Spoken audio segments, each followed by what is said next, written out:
The Scarlet Letter by Nathaniel Hawthorne. The story is told in the late 1800s in Boston, where those who disobey the law and the views of the Puritans are very much punished for their actions. Because Hester is raising her child without a legitimate father figure and had her child out of wedlock, the town is now shunning her and disregarding her because they feel ashamed of her actions and what she has done. An example of pathetic fallacy in the Scarlet Letter is when Hester Prynne is being shamed in the town square with her child. The weather is described as gray and somber, which indicates how the public feels about Hester Prynne and her child. They feel ashamed of her actions as if she is a dark cloud looming over their heads.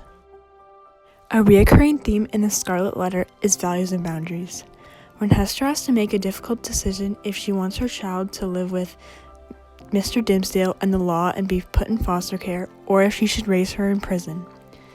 Her values allow her to make this decision because she wants Pearl to be raised with the understanding that there is more than one way to do things. Quote, "There is no law, nor reverence for authority, no regard for human ordinances or opinions, right or wrong, mixed up with that child's composition." In Harper Lee's To Kill a Mockingbird, Atticus Finch is knowing of his own morals and boundaries. When the community is opposed to him defending Tom Robinson, a black man, he turns to himself on what to do. He knows what he values, and for him it is eliminating the factor of skin color and doing what he believes is best. Although many questioned him about his decision, he remained firm about his beliefs and being empathetic, which he believes is very important. This also allows both Jem and Scout to have a valuable life lesson about empathy and knowing your own boundaries. Moreover, in William Shakespeare's Twelfth Night, Viola Cesario knows her boundaries and values, which allows her to let people down. She is able to let Olivia down because she knows her own values. If she had not, Olivia would have not known that Cesario was not actually a man and would have left Olivia more disappointed. Viola established a very important boundary line for her and Olivia, which was driven by her values and belief. It was beneficial to both her and Olivia in the long run and ended up working out for the better. Another recurring theme in the Scarlet Letter is the power of women. Hester Prynne is raising a child without a father.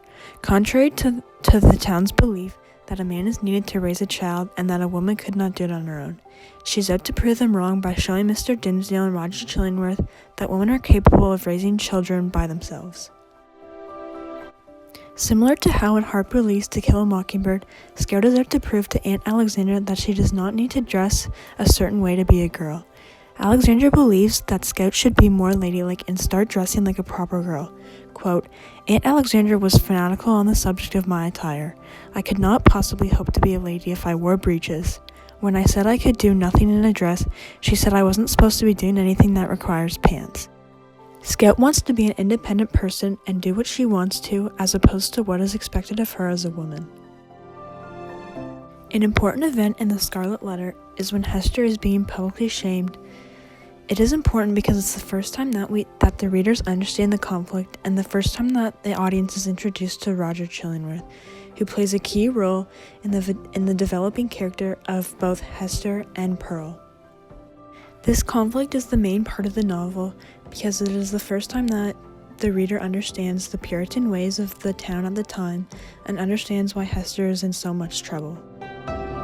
Another important event is when Arthur comes in to the forest where both Hester and Pearl and reveals himself as the father of Pearl. This is an important point of the novel because it thickens the plot between Arthur, Roger, and Hester. It creates a complicated love triangle and also adds conflict between Roger and Arthur concerning the title of the father of Pearl.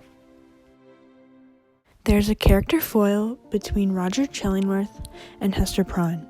Hester Prynne is a very independent woman who likes to show her beauty by her strength. Her courage and toughness are shown by her willingness to stand in front of the crowd and take the shame from the public because she knows it is the only way to help solve the problem without the death penalty. She has a determined and kind soul not only for herself but for her child. Because of her strong will and determination, it will help her achieve her goals. Roger Chillingworth is an intellectual and can be dull at times, contrasting to Hester's strong and independent character. He is a small, thin man with eyes that penetrate power and intelligence. However, he is not a Puritan and believes that Hester should be allowed to raise a child willingly without facing judgment from those in the community. Although Roger is not Puritan, he is still very conflicted because he is very much upset that Hester had a child with another man.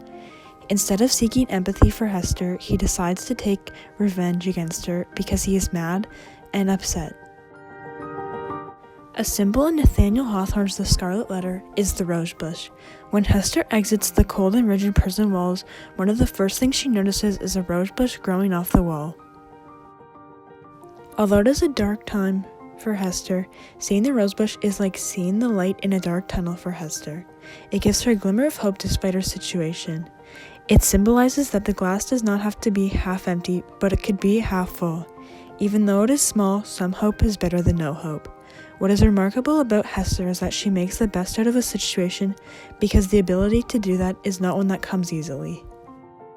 Another symbol is the letter A that she wears around the town. The letter on her chest stands for adultery. Like how the letter is sewed into her chest, like how her reputation for adultery is forever etched into her. What the town did to Hester was humiliating for her and malevolent. As she was once a strong-willed person, she is now a low-energy and unmotivated mother. Every mention of the letter comes with an overwhelming sense of guilt that crowds her thoughts.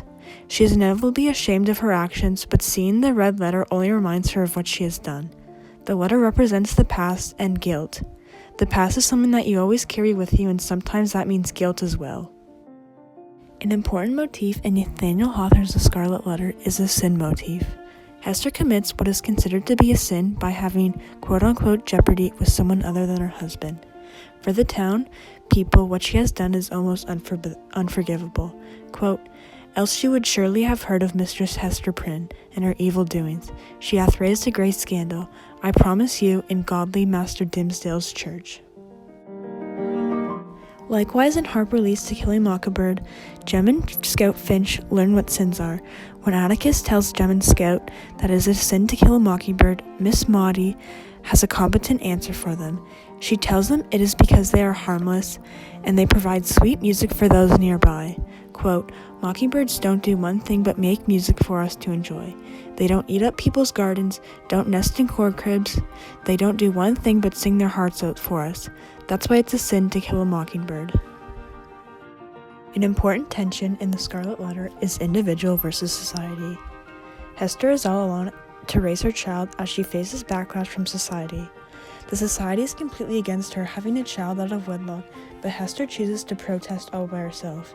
Facing society as an individual is a difficult task, but she has a determined soul that guides her to be strong even when the situation is tough. The community cannot accept the fact that she is raising a child by herself, and they begin to criticize her for her decisions. Though she may be alone, she is fierce and determined, hoping that eventually people will begin to understand her side of the story and her thoughts. Another tension in The Scarlet Letter is cruelty versus comedy. In Hester's town, many people shame her and make fun of her for her actions, while they think it is funny and okay to make fun of her. However, the situations turn cruel for Hester when the judgment and shame begins to be too much for her to handle. She begins to lose parts of herself that once made her who she was. Similar to William Shakespeare's Twelfth Night, there is also a tension of comedy versus cruelty. When Maria, Sir Andrew, and Feste plan to play a joke on Malvolia's revenge, the joke starts off as funny by making him act asinine and wear odd-looking stockings. It turns to cruel when Malvolio is locked up in a dark room under the assumption that he is insane. Quote, "But as well, then are you mad indeed, if you be no better in your wits, fool as thou art." What started out as a comedic joke turned into a life-altering situation for Malvolio. It goes to show that they took the joke too far, and it will require more than apologies to resolve.